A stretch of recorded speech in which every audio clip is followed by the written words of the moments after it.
There's something happening inside a person right before they say something they will regret for the rest of their life. Their hands get warm, their jaw tightens, their chest feels like something is pressing against it from the inside. And in that one single moment, every good thing they ever built, every relationship they ever cared about, every version of themselves they were proud of, it all becomes invisible. What takes over is something older, something darker, something they were never really taught how to handle. Now here's the question that most people never stop to ask. If anger hurts the person feeling it, if it ruins their sleep, poisons their thoughts, pushes away the people they love, and leaves them feeling empty afterward, then why does it keep coming back? Why does it feel in that burning moment like the most honest thing they have ever felt? Think about a simple candle. When someone holds that flame too close to their own skin, it does not care who started the argument. It does not care who was right. It just burns. Anger is exactly like that flame, and the person holding it always gets burned first, before anyone else even feels the heat. Welcome to Wisdom Woven, the place where ancient wisdom meets the questions modern life keeps refusing to answer. If this is the first time someone is watching this channel, they picked the right video to start with. And if they have been here before, they already know what is coming is going to be worth every second. Before going any further, please take 5 seconds right now to like this video, drop a comment below sharing the one situation in life that makes anger almost impossible to control, share this with someone who needs to hear it, and subscribe to Wisdom Woven so nothing like this ever gets missed. That comment section is going to say something important today. Make sure to be part of it. Now, Buddhism has been studying anger for over 2,500 years. Not the kind of studying where scholars sit in quiet rooms writing theories, the kind of studying that comes from actual human beings sitting with their own rage, their own pain, their own desire to lash out, and choosing to go deeper instead of louder. What they found was not what most people expect. Most people believe anger is the enemy, something to be defeated, suppressed, locked away. But the Buddhist understanding of anger is far more unsettling than that. It says anger is not the problem, anger is the symptom, and what is underneath it is something that almost nobody is brave enough to look at directly. There's a man somewhere in the world right now driving to work. A car cuts him off. Nothing happened. No damage, no injury, no real consequence. But inside that man, something ignites. His whole body responds like he's under attack. His thoughts go dark. He spends the next 40 minutes replaying that 30-second moment, building a whole story around a stranger he will never see again. His morning is gone, and the person who cut him off has already forgotten he exists. This is what anger actually does. It does not punish the person who caused it. It holds the person who feels it hostage, and the longer it stays, the more it costs. Buddhism calls anger one of the 3 poisons, not because it makes someone a bad person, but because it clouds the mind the way poison clouds water. Once it's in there, everything a person sees, everything they hear, everything they think is filtered through it. They stop seeing reality. They start seeing their version of reality, which is always darker, always more unfair, and always more about them than it actually is. Now here's where it gets interesting. In the modern world, anger has somehow become a sign of passion, a sign of strength. People wear it like armor. They say things like, "I just care too much," or "I have standards." And while that sounds reasonable on the surface, Buddhism gently and firmly disagrees. It says that what looks like passion is often just fear, and what looks like strength is often just control that has already been lost. The Buddha once said something that sounds almost too simple to be profound. He said, holding on to anger is like drinking poison and expecting the other person to die. Most people hear that and nod. Very few people actually sit with what it means. Because if that is true, and it is, then every moment spent in anger is a moment spent hurting oneself, not the person who caused it. Every moment, without exception. There's a reason this topic matters so deeply right now. The world is louder than it has ever been. There are more things to react to, more opinions, more conflict, more noise than any generation before has ever had to navigate. And inside all of that noise, people are angrier than ever. Not because they're worse human beings, but because no one ever showed them what anger really is, where it actually comes from, and most importantly, what to do with it before it does damage that cannot be undone. This video is not going to teach techniques. Not yet. Before any technique can work, something more important has to happen. The person has to understand what they are actually dealing with. Because most people who try to manage anger are managing the surface. They take deep breaths. They count to 10. They walk away. And then the same situation happens again and everything falls apart the same way. Because the root was never touched. Buddhism does not start with the breath. It starts with the question. And the question is not, how do I stop being angry? The real question, the one that changes everything, is what is this anger protecting? That shift from suppression to understanding is where everything begins to change. There's a Buddhist monk named Thich Nhat Hanh who described anger as a crying baby. He said when a baby cries, a good parent does not scold the baby or ignore it. They pick it up, they hold it, they ask what is wrong. He said anger is the same. It is not there to be defeated, it is there to be understood.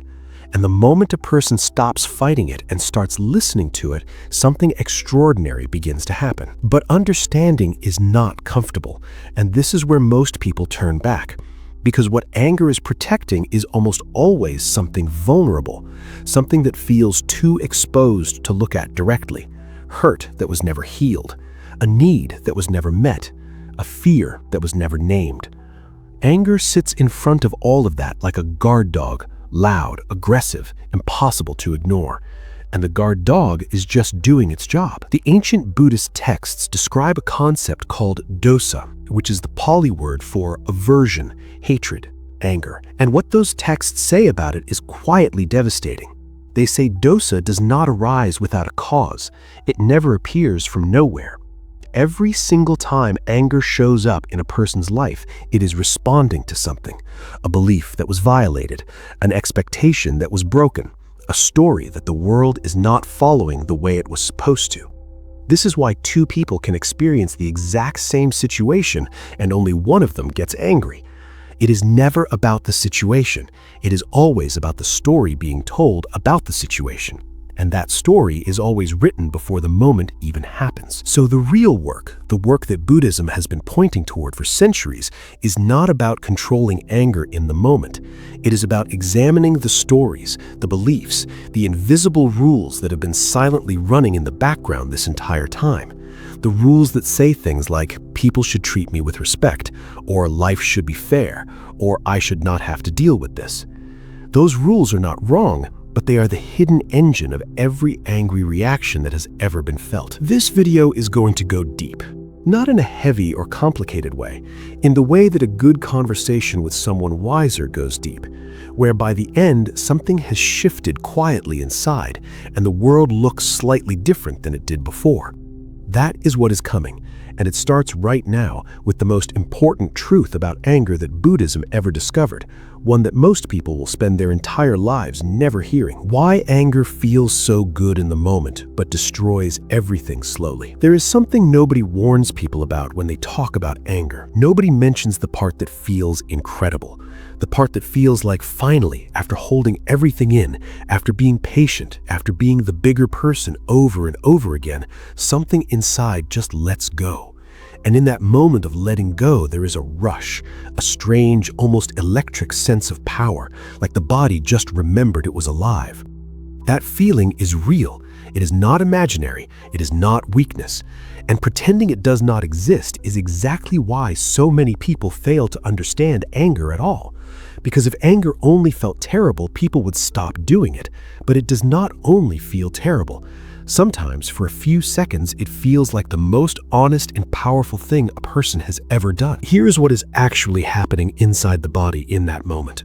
When something triggers anger, the brain reads it as a threat, and the body, which hasn't changed much since the days of hunting and surviving in the wild, responds accordingly.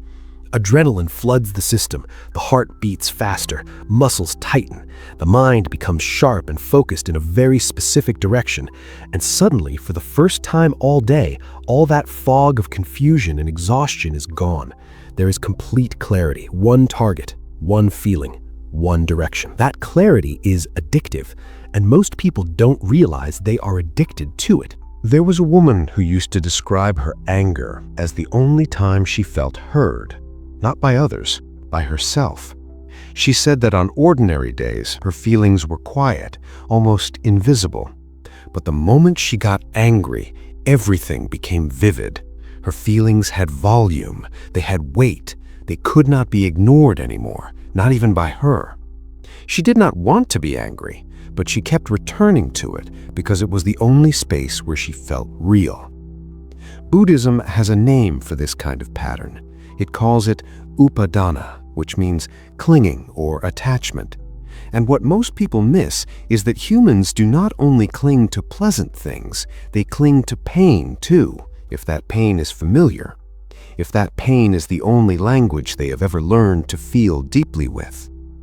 The problem is what comes after, and this is where the slow destruction begins, so quietly that most people do not notice it until something is already gone. Think about a person who loses their temper at work. In the moment, it felt justified, completely justified. Maybe someone took credit for their idea. Maybe they were ignored one too many times. The anger felt clean, righteous even. But what happens over the next 3 days?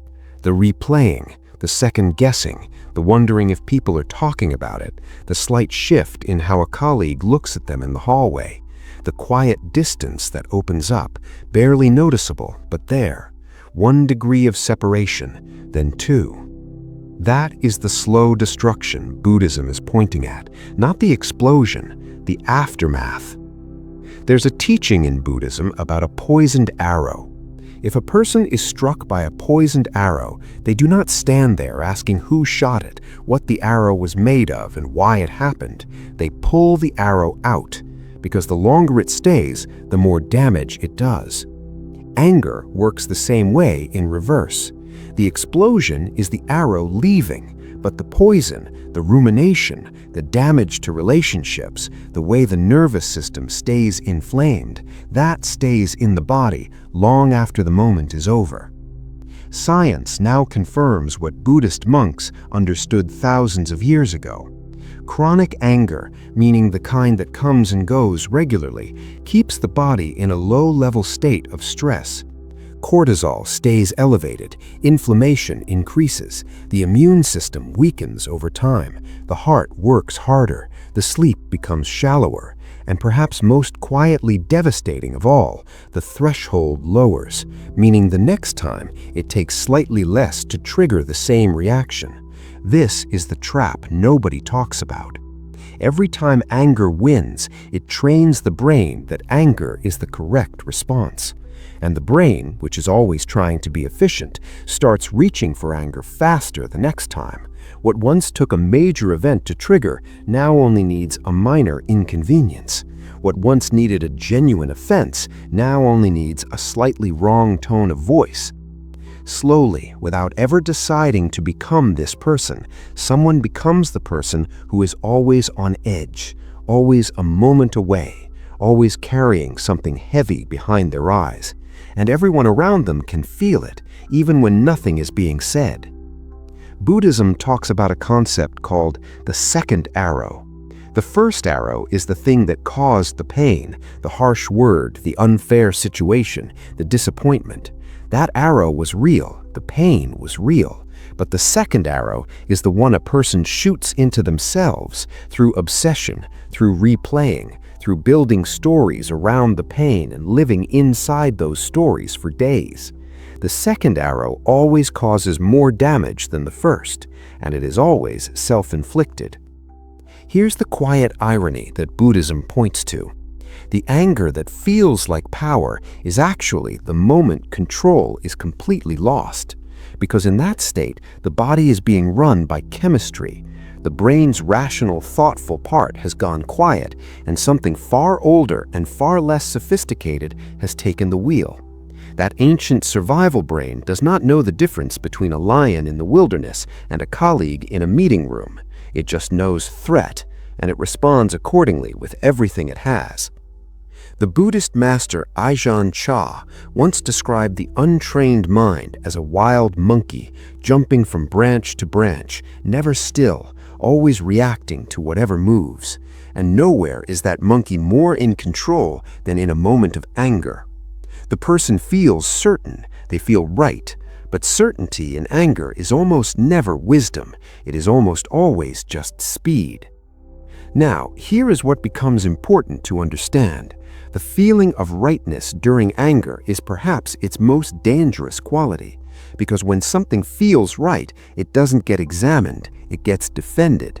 And a person defending their anger is a person who has closed every door through which healing could have walked in. There is a reason Buddhism places so much attention on the gap between stimulus and response. That gap, which can be a fraction of a second, is where all of human freedom actually lives. In that gap, a choice exists. Not the choice to stop feeling, because feelings cannot be switched off, but the choice of what to do next. Most people, most of the time, never even know that gap is there. The stimulus comes and the response fires, and it feels like one single event. But it is not. And the entire practice of working with anger in the Buddhist tradition is really just the practice of finding that gap and making it wider. The destruction that anger causes is rarely loud. It is rarely one catastrophic moment that ends everything. It is instead a series of small erosions.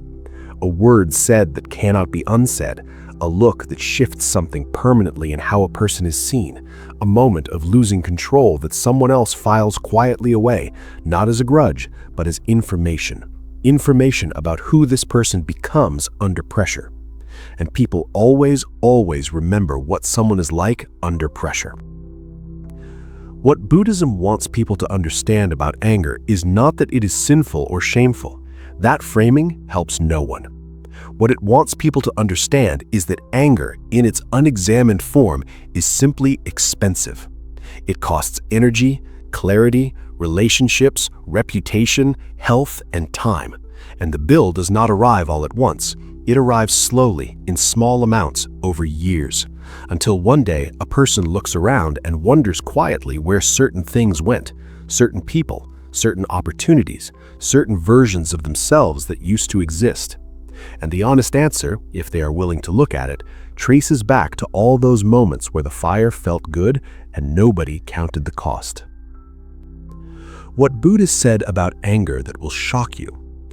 Most people think they know what Buddhism says about anger. They have heard the quotes, they have seen them on Instagram walls and coffee mugs and motivational posters. They nod when they read them, and then they go back to their lives and nothing changes. Because reading a quote and actually understanding what it means are two completely different experiences. And what the Buddha actually said about anger, not the softened version, not the decorative version, but the real thing, is far more uncomfortable and far more powerful than anything that fits neatly on a poster. The Buddha did not say anger is wrong. He did not say angry people are bad people. He did not say to suppress it, hide it, or pretend it is not there. What he said was something far more precise. He said anger is a conditioned response arising from ignorance. Not ignorance meaning stupidity, ignorance meaning a fundamental misunderstanding about the nature of reality. And that one distinction changes everything about how a person should approach their own anger. Here's what that actually means. When a person gets angry, they are operating from a belief, usually unconscious, that things should be different from how they are, that people should behave differently, that the world should follow certain rules it clearly never agreed to follow. Buddhism calls this ignorance, not because wanting fairness is foolish, but because the suffering that comes from demanding reality be different from what it is, that suffering is entirely self-created. The situation did not create the suffering, the demand created it. The Buddha described anger with a word that sounds almost too vivid to be ancient.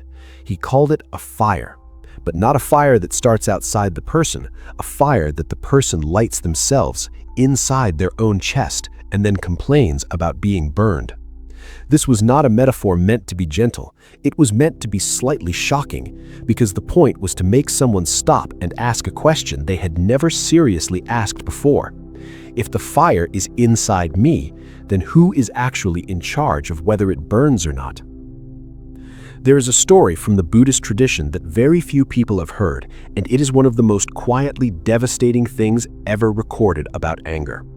One day, a man came to the Buddha in the marketplace furious. He had heard that the Buddha was teaching people to be calm, to be peaceful, to let things go, and this man found that deeply offensive.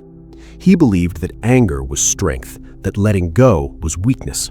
So he walked up to the Buddha in front of everyone and began insulting him, directly, personally, without stopping. The Buddha listened, completely, without moving.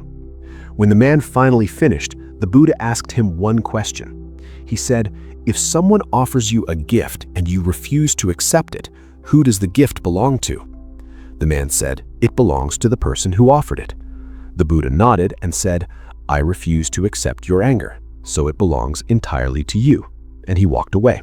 The man stood there in the marketplace with something he could not put back, something that now had nowhere to go, because the Buddha had done something almost impossible in that moment.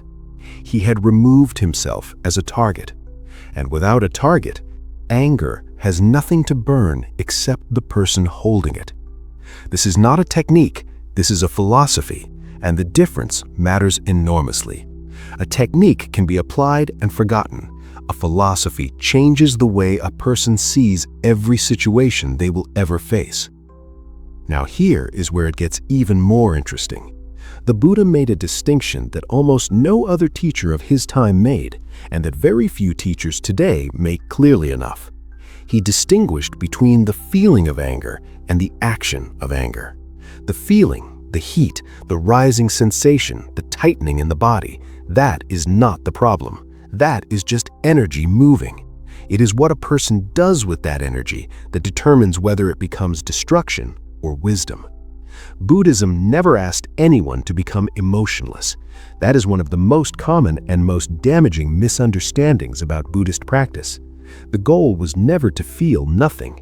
The goal was to feel everything without being controlled by what is felt. There is a difference so significant between those two things that it is almost like the difference between being a river and being a flood. The Buddha also said something about anger that cuts through every justification a person has ever used to hold on to it. He said, "You will not be punished for your anger. You will be punished by your anger. Not by karma as some external force, not by some cosmic accounting system, but by the simple, mechanical reality of what happens inside a person who stays angry. The mind narrows, the vision shrinks, the capacity for joy quietly reduces, and all of that happens automatically without anyone deciding it should." There's a teaching from the Dhammapada, one of the oldest Buddhist texts still in existence, that begins with a line so simple it is almost easy to dismiss. It says, "The mind is everything. What a person thinks, they become." And in the context of anger, what this means is that a person who thinks constantly about what wronged them, who rehearses their grievances, who narrates and re-narrates the story of how they were treated unfairly, that person is not just remembering the past, they are building their future self out of it, brick by brick, thought by thought. Buddhism says that anger, held long enough, stops being a response to something and starts being a personality. And this is perhaps the most shocking thing the Buddha ever pointed toward. Not that anger is bad, but that if it is not examined, it quietly becomes identity. And once something becomes identity, people defend it, they protect it. They organize their entire life around maintaining it, because challenging the anger would mean challenging who they believe they are. The Buddha was also deeply specific about what anger does to the person who expresses it repeatedly and without awareness. He said it makes a person ugly. Not physically, though stress and chronic tension certainly leave marks on a face over time. He meant something deeper. He meant that anger over time makes a person's inner world ugly. The thoughts become harsher, The judgments become quicker. The capacity for compassion, which is always the first thing anger erodes, begins to thin, and the person moves through the world seeing enemies where there are only people, and seeing threats where there are only differences. Here's the part that shocks people most when they really hear it. The Buddha said that the person who angers you controls you. Not temporarily, not just in that moment. They control every moment of thought that person occupies afterward. Every replay, every imagined argument, every moment of rehearsing what should have been said. All of that is not the angry person being strong. It is them handing the keys to their own mind to someone else and walking away. There was a monk who once asked the Buddha how to deal with a person who was consistently cruel, consistently disrespectful, and consistently unfair. The monk expected a strategy, a way to respond, or perhaps a way to avoid, but the Buddha answered in a way that reframed the entire question. He said, what that person does is their karma. How you respond is yours. And between those two things, only one of them is actually in your hands. That teaching dismantles the most common argument people make for staying angry, which is that the anger is deserved, that the situation justifies it. And perhaps it does. Perhaps the injustice was real. Perhaps the person really was wrong. Buddhism never dismisses that. It holds space for the full reality of pain and unfairness in the world, but it also asks a question that has no comfortable answer. Even if the anger is completely justified, what is it doing for the person carrying it right now, in this moment, in their body, in their mind, in their life? The Buddha once compared the mind of an angry person to a lake whose surface is disturbed by wind. He said a disturbed lake cannot reflect the sky clearly, and a disturbed mind cannot reflect reality clearly.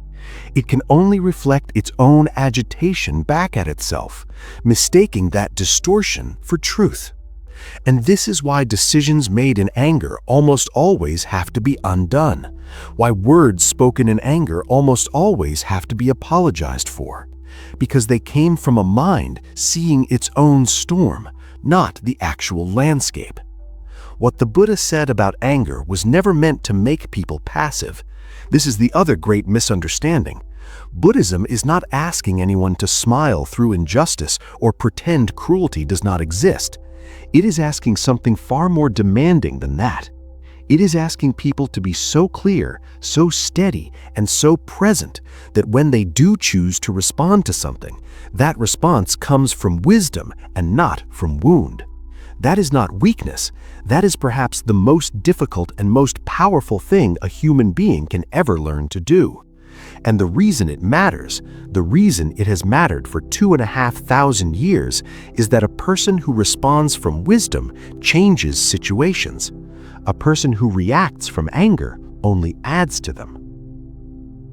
The hidden roots of anger nobody talks about. There is a question that almost never gets asked when someone gets angry. Not by the person feeling it, not by the people around them, and certainly not by anyone trying to calm the situation down. Everyone is so focused on what happened, on who said what, on who was right and who was wrong, that the only question that actually matters gets completely skipped over. And that question is not what caused the anger. The question is what was already there, sitting quietly underneath, waiting for something to light it. Because anger does not build itself from nothing. It never does. Every single time it appears, it is sitting on top of something older, something that was there long before the argument, long before the difficult person, long before whatever today decided to throw at someone. And Buddhism has known this for centuries. It just described it in a language that most modern people have never been taught to read. The first hidden root that Buddhism identifies is unmet expectation. Not the obvious kind, where someone clearly promised something and did not deliver. The dangerous kind is the silent expectation, the one that was never spoken aloud, never agreed to, never even consciously formed. The belief that a partner should automatically know what is needed. The assumption that hard work will always be recognized. The quiet rule that people who care about each other should not have to ask for consideration. These expectations live in the background like a code running on a computer nobody can see. And every time reality violates that invisible code, anger is the error message. Buddhism calls this attachment to outcomes, and what makes it so difficult to address is that most people do not even know they are attached. They do not experience it as attachment, they experience it as basic decency, as reasonable expectations, as things any normal person would want, which is exactly what makes unmet expectations one of the most invisible and most consistent engines of anger in human life. There was a man who described himself as someone who rarely got angry. He was proud of this, calm in meetings, patient with his children, measured in difficult conversations. But there was one thing that would reliably break all of that. Whenever he felt ignored, something inside him would ignite almost instantly. Not a slow burn, an immediate, overwhelming heat. It took him years to understand that the anger was never about being ignored in the moment. It was about every moment in his childhood where his feelings were dismissed, where he spoke and nobody turned around, where he learned quietly and painfully that what he felt did not matter enough to anyone to stop what they were doing. The present moment was just the match. The fuel had been accumulating for decades.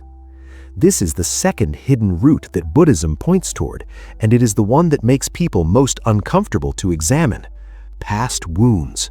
Not dramatic trauma necessarily, though that too, but the smaller, quieter injuries that never got named.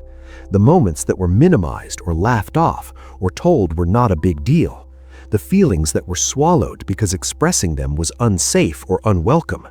Buddhism teaches that unexpressed and unexamined pain does not dissolve over time. It compresses. It finds a corner of the body and the mind to live in, and it waits with extraordinary patience for something in the present to resemble what happened then. This is why certain things trigger certain people in ways that seem completely disproportionate to the situation. The reaction is never really to the situation. It is to the echo of something far older that the situation accidentally woke up. And until that older thing is looked at directly and honestly, the trigger will keep firing. Different situations, different people, different days, same explosion, because the root was never touched. The third hidden root is perhaps the most counterintuitive one Buddhism identifies. It is the root of helplessness. This sounds strange at first because anger looks nothing like helplessness. Anger looks like power. Anger looks like someone who has had enough and is taking back control. But underneath that performance of power, if a person is willing to look carefully, is almost always the feeling of being utterly powerless over something. A situation they cannot change, a person they cannot reach, a life that is not going the way it was supposed to. Anger is how the psyche disguises helplessness so that it becomes bearable for a moment. Buddhism describes this with the concept of dukkha, often translated as suffering, but more precisely meaning a kind of fundamental unsatisfactoriness, the sense that things are not quite right, not quite enough, not quite within control. And when that feeling rises to a level where it can no longer be ignored, the mind reaches for anger, because anger, at least, feels like doing something. It feels like agency in a moment where agency has been completely lost. There is a fourth root that almost no conversation about anger ever reaches, and it is the root of unacknowledged grief. People do not connect anger and grief because they look so different on the surface. Grief is quiet. Grief folds inward. Grief makes people small and soft and vulnerable. Anger is loud. Anger pushes outward. Anger makes people large and hard and defended. But Buddhism, and now modern psychology, understands that these two things are more closely related than almost any other pair of emotions. Anger is very often grief that has nowhere safe to go, loss that has not been allowed to be loss, sadness that was told, either by others or by the person themselves, that it was not acceptable to be sad. The father who loses his temper when his adult child makes choices he disagrees with is very often not angry. He is grieving a version of the future he had already built in his imagination, and nobody asked him whether he wanted to let it go. The woman who snaps at small things after a relationship ends is very often not irritable by nature. She is carrying something enormous that has not been given a name yet, and it keeps leaking out through the smallest openings. Buddhism does not ask people to collapse into their grief, but it does ask them to be honest about its presence, because grief that is not allowed to be grief will always find another door to walk through, and the door it most commonly chooses is anger. The fifth hidden root is one that modern life has made almost universal, and it is one that Buddhist teachers are only now beginning to speak about in ways that make sense to contemporary people. That root is overstimulation. The human nervous system was built for a world that moved slowly, a world with silence in it, a world where the space between events gave the mind time to process, integrate, and return to a kind of equilibrium. That world no longer exists for most people. What exists instead is constant noise, constant information, constant demand for attention and response. And a nervous system that never gets to fully rest is a nervous system that is always closer to its edge than it should be. Things that would otherwise be manageable become unbearable. People who would otherwise be tolerable become impossible, because the buffer is gone. The Buddha spoke often about the importance of stillness, not as a luxury, as a necessity, as the condition without which the mind cannot function the way it is actually capable of functioning. And while he said this in the context of meditation and monastic life, the truth underneath it applies to anyone, in any life, in any century. A person who never gives themselves silence is a person who never gives their anger anywhere to settle. It just keeps circulating, looking for an exit. There is also a root that connects deeply to identity, and this one is particularly difficult to examine because it touches something people protect fiercely.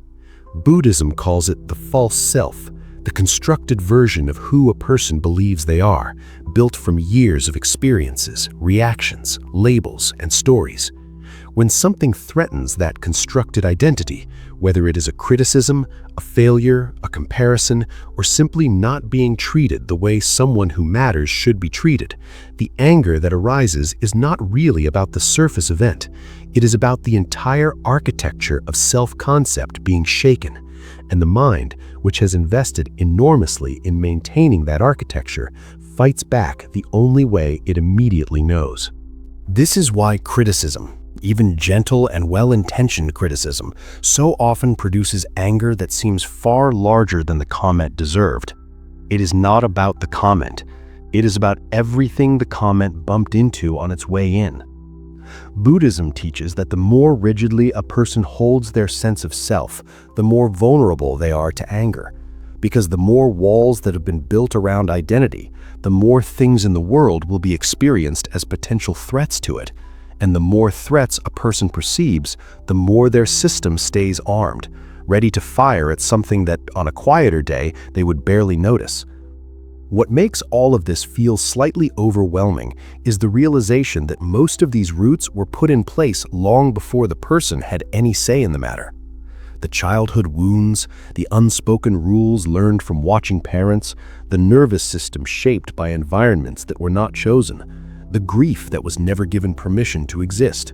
None of that was decided consciously, none of it was chosen, and yet all of it is now running quietly in the background of every moment of daily life. Buddhism does not offer this as an excuse, it offers it as a map. Because a person who does not know where the roots are cannot do anything about them. They can manage symptoms endlessly, breathing through moments, counting to 10, removing themselves from situations, but the roots stay exactly where they are, doing exactly what they have always done, waiting for the next moment that gives them permission to surface. The real work, the work that Buddhism has always been pointing toward, begins not with changing the reactions, but with understanding what is underneath them, with sitting still long enough and honestly enough to ask what this anger is actually about. Not what happened today, but what this pattern keeps coming back to protect. what it has always been guarding, what it would reveal about a person if it finally, completely, and permanently let go. That question is not comfortable, but it is the only one that leads somewhere the momentary release of anger never could. The Buddhist practices that kill anger before it starts. Here's the part most people skip to first, the practical part. The part that promises something actionable, something that can be taken away and applied immediately to make the discomfort stop. And while that impulse is completely understandable, there is something important to say before any practice is introduced. A practice without understanding is just a performance.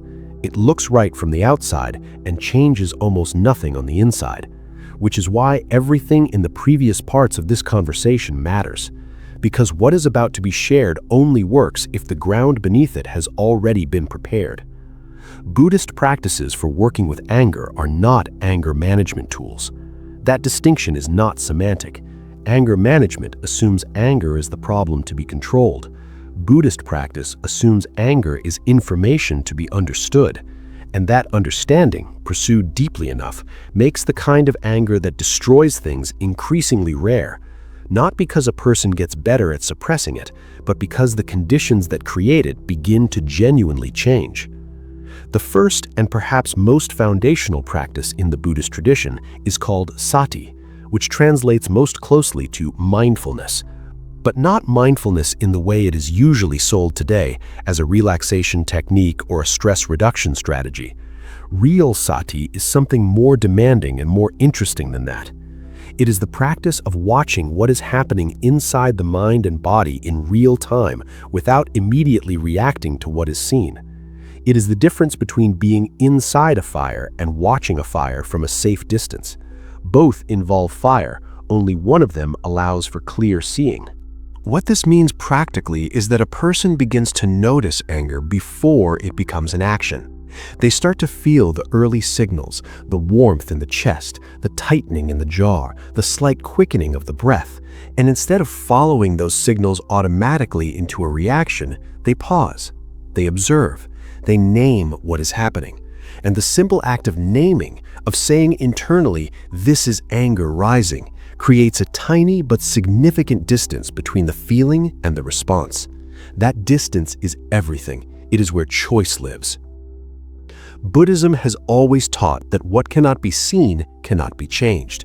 A person who has never watched their own anger from the inside has no real information about it. They only have the aftermath, the words already said, the door already slammed, the relationship already slightly damaged.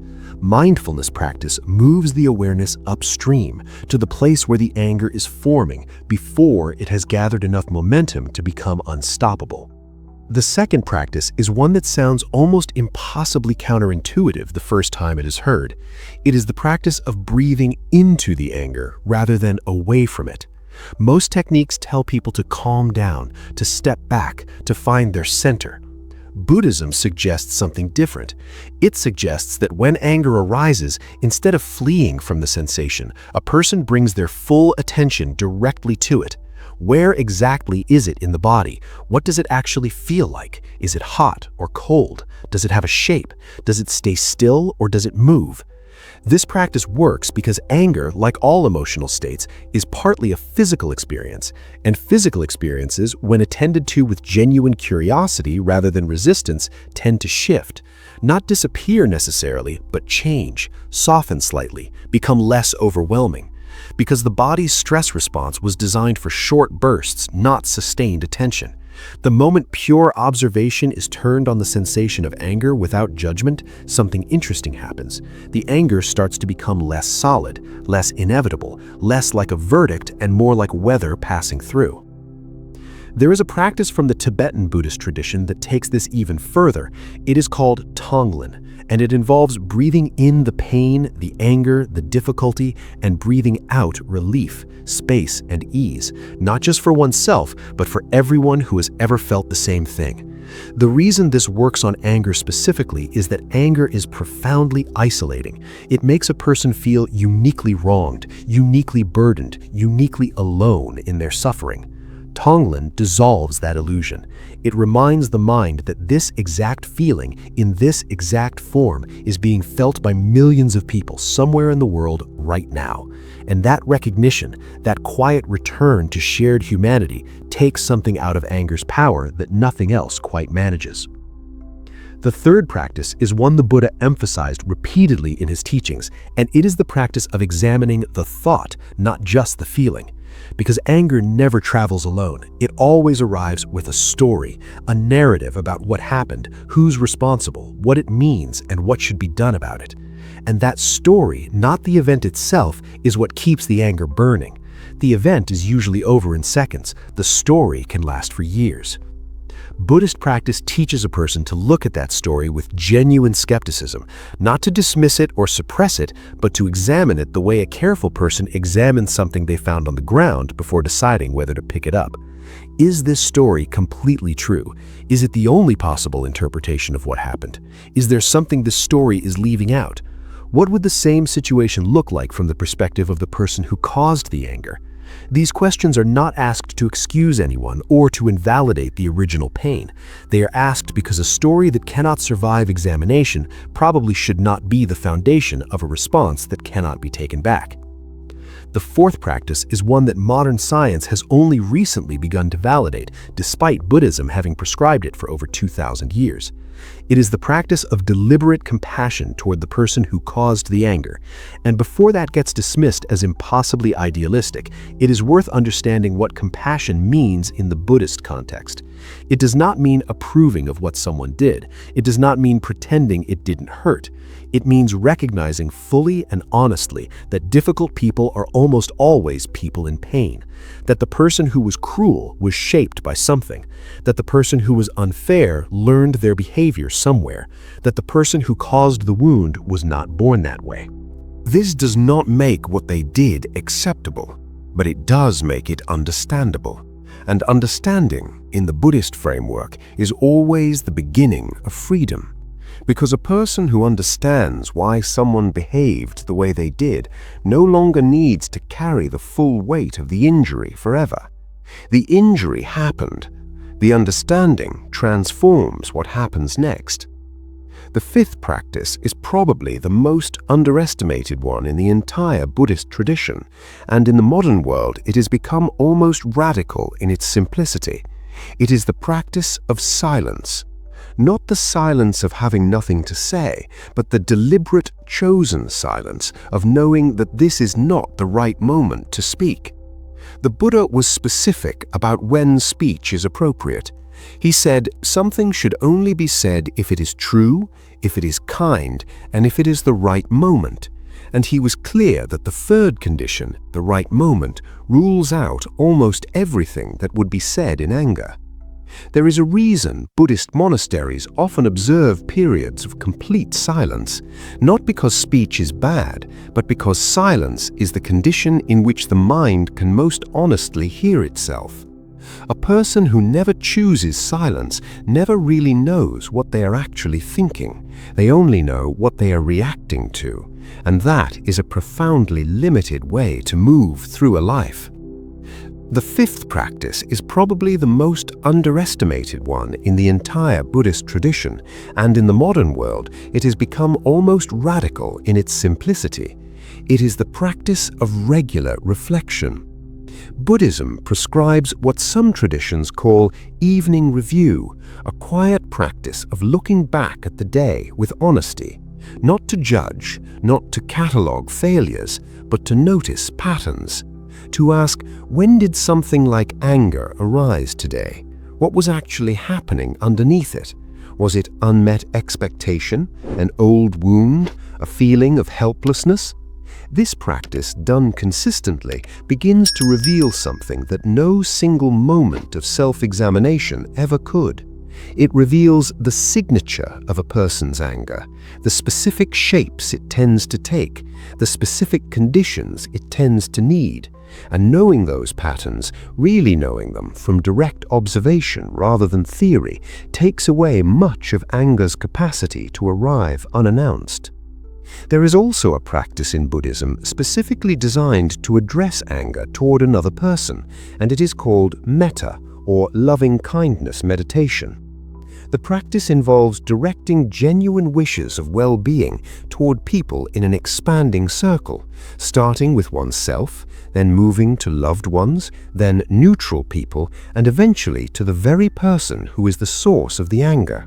This last step is the difficult one, and it is supposed to be.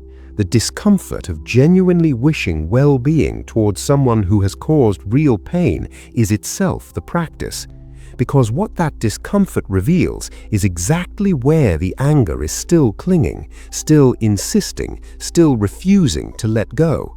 And bringing kind attention to that place repeatedly and honestly is one of the most direct paths through it that has ever been described.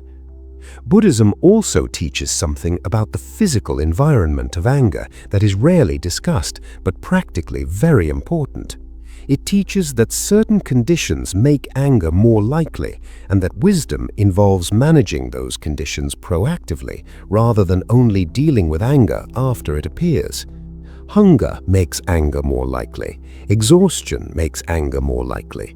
Isolation makes anger more likely. Overstimulation, as was discussed earlier, makes anger more likely. The Buddhist concept of right living includes attending to the body, to sleep, to nourishment, to the quality of the environments a person chooses to occupy. Not because these things are the cause of anger, but because they are the soil. And rocky, depleted soil grows problems that fertile, cared-for soil never would. Perhaps the most important practice of all, and the one that holds all the others together, is what Buddhism calls returning to the breath, not just as a meditation technique, but as a moment-to-moment orientation toward life. The breath is always happening. It is always in the present moment, and the present moment is the only place where anger can be interrupted, examined, and transformed. Everything else, every story, every grudge, every replayed argument, every imagined future confrontation exists only in the mind's relationship with time. The breath exists right now, and right now, before a single reaction has fired, is the only place where a different choice is even possible. These practices are not steps in a program. They are not a curriculum with a graduation date. They are ways of living that, practiced over time, genuinely alter the internal landscape. Not by eliminating the capacity to feel, but by building a space between feeling and action that grows wider and more stable the more it is visited. A person who practices these things consistently does not become someone who never gets angry. They become someone who is no longer run by their anger. And that difference, subtle as it sounds, changes absolutely everything about how a life feels from the inside. The fire does not have to be extinguished. It just has to stop being in charge. Transforming anger into wisdom and inner strength. There is a moment that comes, sometimes quietly and sometimes with great force, when a person stops asking how to get rid of their anger and starts asking something entirely different. They start asking what their anger has been trying to tell them all along. And that shift, from fighting anger to listening to it, is not a small thing. It is the difference between spending a lifetime at war with something that lives inside the chest and finally genuinely making peace with the most misunderstood part of being human. Buddhism has always known this moment would come for those willing to go deep enough. It has been waiting for it. The Buddhist tradition does not view anger as something to be discarded once it has been understood. It views anger as raw material, unrefined, dangerous in its unprocessed form, but containing within it something genuinely valuable. Something that, when worked with consciously and honestly, becomes one of the most powerful forces for inner transformation that a person can access. The Tibetan Buddhist tradition in particular speaks about this with a clarity that is almost startling. It says that the energy of anger, the pure heat of it before it becomes a story, before it becomes blame, before it becomes a weapon, that energy is the same energy as wisdom, just pointed in the wrong direction. This concept comes from the Tibetan teaching on what are called the 5 Buddha wisdoms. Each of the 5 poisons of the mind, including anger, has a corresponding wisdom that it transforms into when it is no longer unconscious. The poison of anger, when fully seen and fully felt without acting on it, transforms into what is called mirror-like wisdom, the wisdom of seeing things exactly as they are, without distortion, without projection, without the fog of self-interest. The very quality that anger destroys in its unexamined form becomes available in its transformed form, which means that anger, followed all the way to its source, leads not to destruction, but to one of the clearest forms of perception a human mind can achieve. Most people have never been told this. Most people have been told that anger is something to manage, to reduce, to apologize for. Nobody told them it was carrying something worth keeping. Nobody told them inside the fire was a light.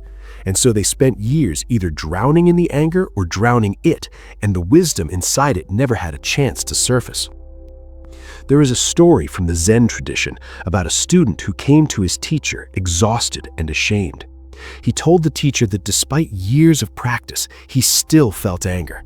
He felt like a failure. He felt like the anger proved that nothing had really changed inside him. The teacher looked at him for a long moment and then said something the student was not expecting. He said, "Good. The anger is still there because you are still alive. The question is not whether it is there. The question is whether you are bigger than it now." The student did not answer immediately, but something in his face changed, because for the first time he understood that transformation does not mean the anger disappears.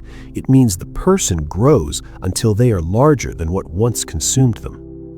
This is the nature of genuine inner strength in the Buddhist sense. It is not the absence of difficult emotions, it is the capacity to hold them without being defined by them. A person who has never felt anger has nothing to transform.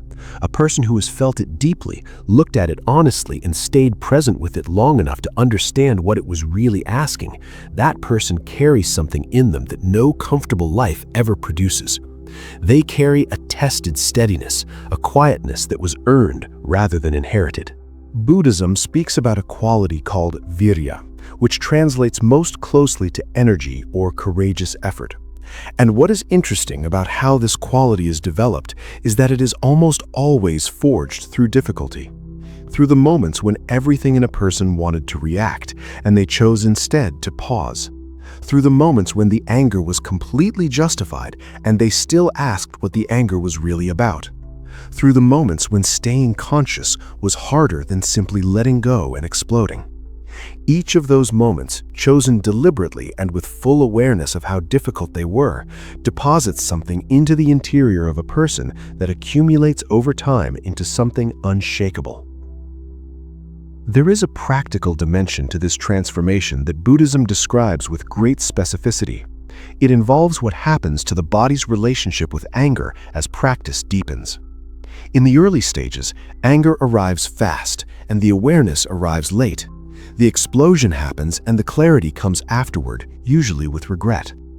With continued practice, the awareness begins to arrive sooner, during the argument instead of after, then at the beginning of the argument, then before the argument, in the moment of rising tension, and eventually, for those who go deep enough, the awareness arrives at the very first signal, the slight change in the chest, the first tightening of the jaw. And at that point, the anger never becomes an argument at all, because it was met so early with so much awareness that it had no opportunity to gather the momentum it needs to become destructive. What this feels like from the inside, according to those who have practiced long enough to describe it, is not numbness. It is the opposite of numbness. It is an almost heightened sensitivity to what is happening internally, combined with a complete absence of urgency around it. The feeling is felt fully, and then it is watched. And then, more often than not, it passes. Not because it was pushed away, but because everything passes when it is not clung to and not fought. Buddhism has always said this, but the saying of it means almost nothing compared to the experience of it.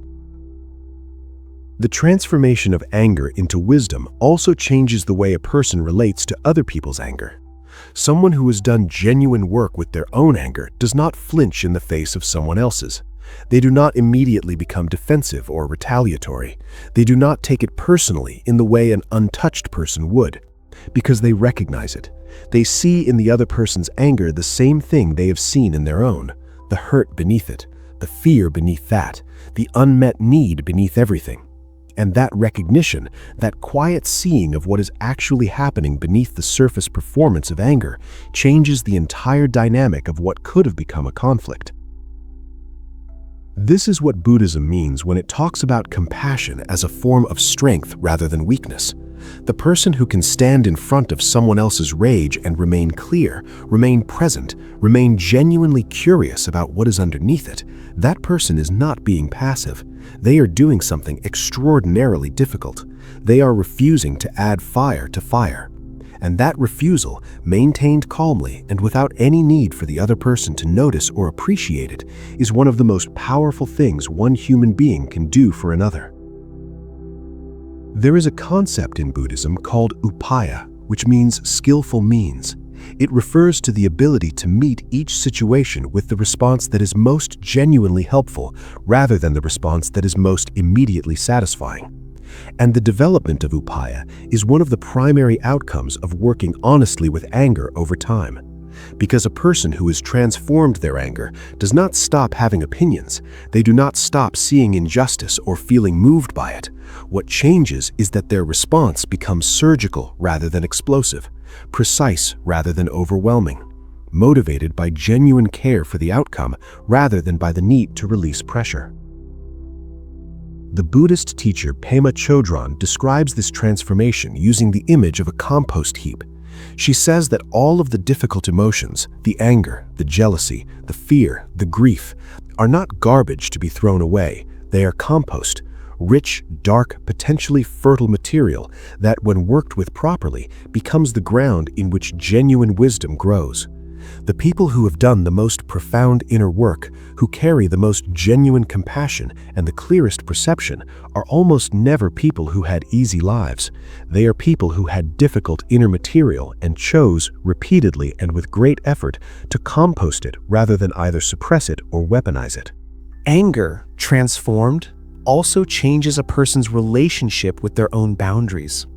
This is something that is rarely discussed in conversations about Buddhism and anger, but it is practically very important. A person who has not done inner work with anger often relates to their boundaries in one of two ways. Either they have no functional boundaries and absorb everything until they eventually explode, or they have rigid defensive walls that keep out not just harm, but also connection. Transformed anger becomes something else entirely. It becomes clarity about what is acceptable and what is not, expressed without drama, without heat, and without the need for the other person to feel bad about it. A calm, clear statement of what will and will not be participated in, delivered without anger, is one of the most powerful communications one person can offer another. And it is almost never possible for someone who has not done genuine work with their own anger. There is also a dimension of this transformation that Buddhism connects to what it calls right speech. The Eightfold Path, which is the Buddha's practical guide to living wisely, includes as one of its 8 elements the practice of speaking in ways that are true, helpful, timely, and kind. And working deeply with anger is what makes right speech possible. Because most wrong speech, most of the words that damage relationships and wound people and cannot be taken back, those words come from anger that was not seen in time. A person who knows their anger, who can feel it arriving and choose what to do before it becomes words, that person has access to a quality of communication that most people spend their entire lives never achieving. The inner strength that Buddhism points toward as the destination of this work is not the strength of someone who has conquered their emotions. It is the strength of someone who has befriended them, who knows the landscape of their own inner world well enough to move through it without being ambushed, who has sat with their worst moments honestly enough to stop being afraid of them. That kind of strength does not need to prove itself. It does not need anyone else to acknowledge it. It is completely self-sufficient in the way that a deeply rooted tree is self-sufficient. It does not need the storm to stop. It just needs to be rooted deeply enough that the storm cannot determine the outcome. Buddhism also teaches that this transformation has an effect that extends far beyond the individual. There is a principle in Buddhist thought that holds that the quality of a person's mind affects the quality of the world around them. Not in a mystical sense, but in a deeply practical one. A person who carries unexamined anger radiates it into every space they enter. Every conversation is slightly more tense. Every relationship carries slightly more weight. Every situation has slightly more edge to it. And the opposite is equally true. A person who has genuinely transformed their anger, who carries that earned quietness and that honest compassion, changes the temperature of every room they enter in a way they will never fully see the evidence of. But the people around them feel it, constantly, profoundly, in ways they may not even have words for. This is perhaps the most quietly beautiful thing Buddhism says about the work of transforming anger, that it is never only personal, that every person who does this genuine inner work is doing something that ripples outward in ways that cannot be tracked or measured, that the choice to transform rather than react is a gift given not just to oneself, but to every person who will ever be in that person's presence for the rest of their life. And the wisdom that anger eventually becomes when it has been met with enough honesty, enough stillness, and enough courageous willingness to look at what is really underneath, that wisdom is not abstract. It is practical. It is present. It shows up in the pause before the response, in the question asked instead of the statement made, in the hand that reaches out instead of the door that slams shut, in the life that, quietly and without announcement, begins to feel like something genuinely worth living rather than something to be survived. The fire that once burned everything it touched becomes, in the hands of someone who truly understands it, the light by which they finally see clearly. There is a particular kind of morning that some people describe after doing genuine inner work. They wake up and something feels different. Not dramatically different, not the way movies portray transformation, with swelling music and a face full of sudden peace.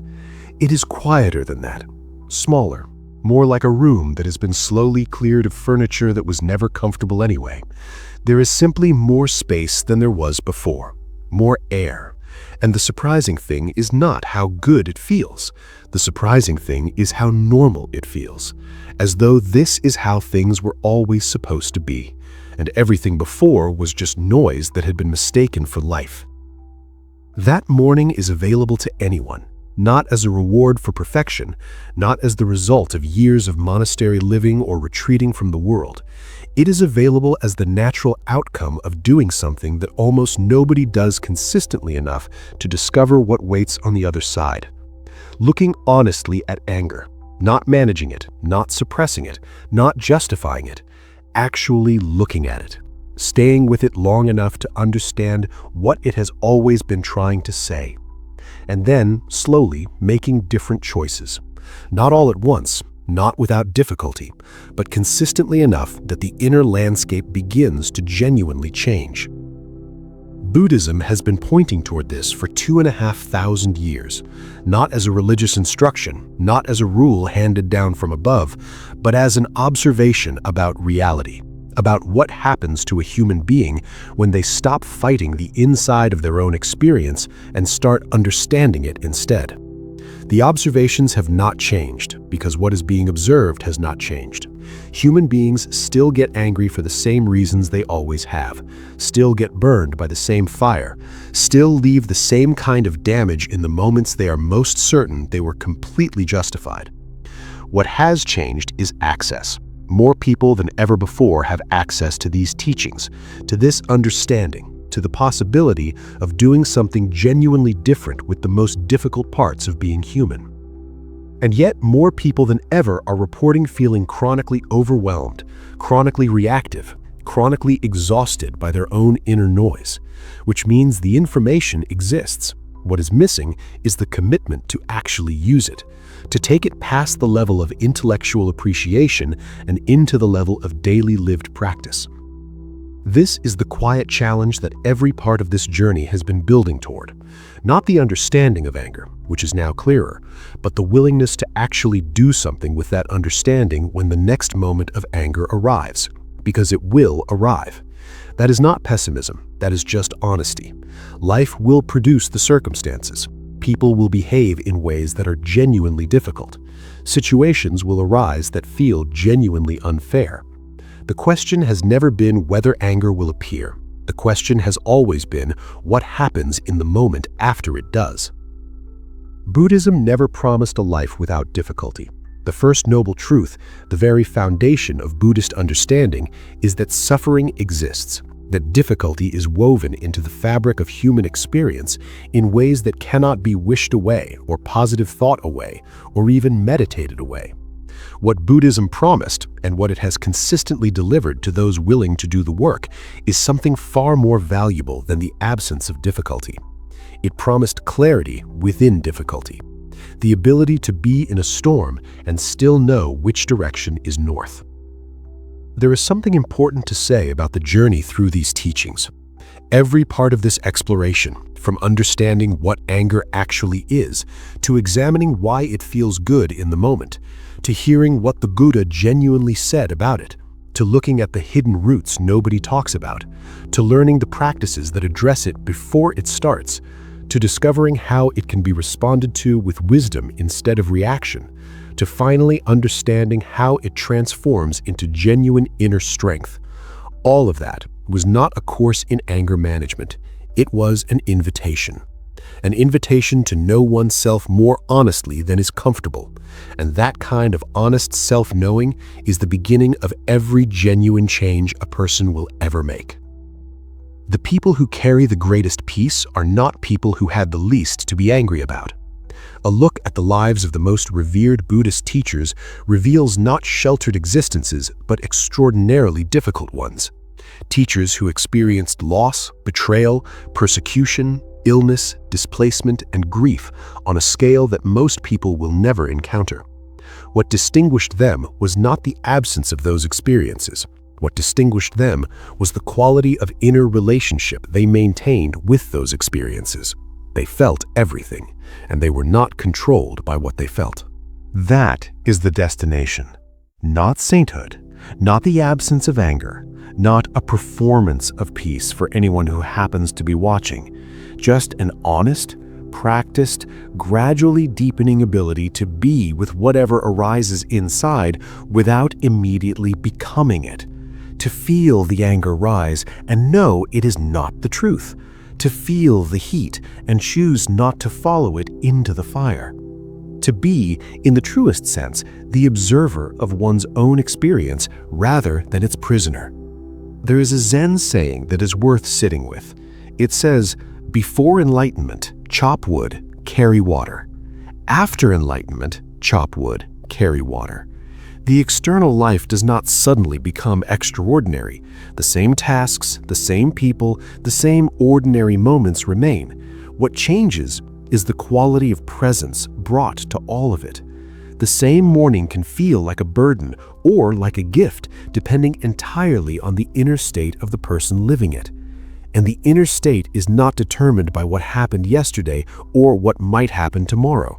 It is determined, moment to moment, by the relationship a person has cultivated with their own mind. Buddhism has a beautiful concept called beginner's mind, the idea that the most wise way to approach any moment is with the freshness of someone encountering it for the first time, without the weight of all previous conclusions, without the armor of all previously accumulated grievances, without the lens of all the stories that have been told so many times they have stopped being stories and started being mistaken for facts. Beginner's mind applied to anger means meeting each situation as though it is genuinely new, which it always is. The colleague who was difficult yesterday is not necessarily the same person today. The situation that felt impossible last month might reveal a completely different quality if approached without all the history that has been draped over it. The day a person stops getting angry in the unconscious, reactive, self-destructive way that most people experience anger, that day is not the day they become passive. It is not the day they lose their edge or their passion or their ability to care deeply about things. It is the day those qualities finally get freed from the noise that has been drowning them out. Passion that is not distorted by anger is extraordinarily powerful. Caring that is not contaminated by reactivity is extraordinarily effective. A person who acts from genuine clarity rather than accumulated frustration accomplishes things that the angry version of themselves never could, because energy that was previously being burned in the fire is now available for everything else. Here is an unresolved truth to sit with, and it is perhaps the most honest thing this entire exploration has produced. The work of transforming anger is never finished. There is no moment of arrival where it is done, where a certificate is issued and the practice can be set aside. It is a living relationship with a living part of human experience. And like any living relationship, it requires ongoing attention, ongoing honesty, and ongoing willingness to begin again when things go sideways. Because they will go sideways, even for those who have practiced for decades. Even for teachers whose words have changed thousands of lives, the moment they forget to stay humble about their own inner landscape, the moment they assume they are beyond being triggered, that is precisely the moment something finds the gap. What makes this not discouraging but actually deeply freeing is the Buddhist understanding of time. Buddhism does not view progress as a straight line moving from one fixed point to another. It views progress as a spiral. Each time the same territory is visited, it is visited from a slightly different elevation, with slightly more understanding, with slightly more gentleness toward the self, with slightly less drama about having had to visit it again. The person who has been working with anger for 10 years is not starting over when they lose their temper. They are returning to familiar ground with 10 years more equipment than they had before, and that makes every return different from the last.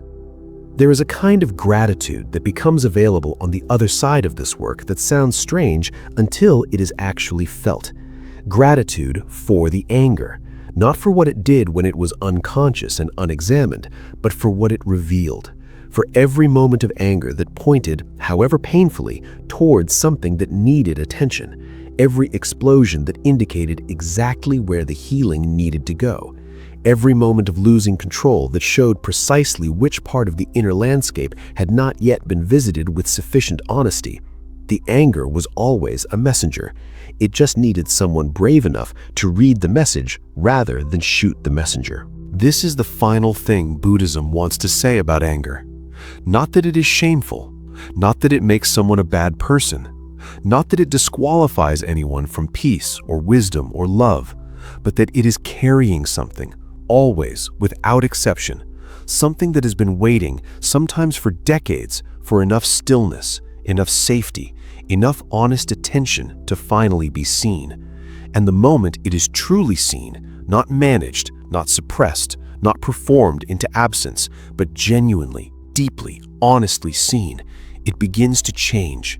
Not dramatically, not all at once, but in the way that everything real changes, gradually, quietly, permanently.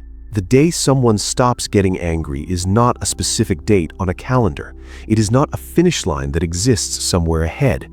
It is a quality of relationship with the self that deepens incrementally with every honest moment, every chosen pause, every difficult question asked and sat with, every time the fire was felt and the flames were not fed. It accumulates, slowly, in the direction of a life that feels, from the inside, genuinely different from the one that was being lived before, more spacious, more honest, more capable of actual joy rather than just the temporary release of anger's release. And if this entire journey through what Buddhism understands about anger has done anything worthwhile, it is this. Somewhere in the middle of all of it, something shifted slightly. Some question got planted that was not there before. Some part of the next angry moment has already been changed, not by technique or willpower, but by understanding, by seeing something that cannot be unseen. And that is how all genuine transformation begins, not with a dramatic decision, but with a slightly different way of seeing, which leads to a slightly different way of responding, which leads, over a lifetime of practice, to a genuinely different life. If any part of this journey meant something, take 5 seconds right now to like this video, because it helps more people find their way to these teachings who need them. Share this with someone who is carrying anger they do not know how to put down, because sometimes the most compassionate thing that can be done for another person is to hand them a different way of seeing their own fire. Leave a comment below sharing which part of this landed most deeply, because that conversation matters and it helps build something real in this space. And subscribe to Wisdom Woven so that every time ancient wisdom is brought into honest conversation with the questions modern life keeps asking, it arrives without being missed. The fire has been burning long enough. It is time to become the light.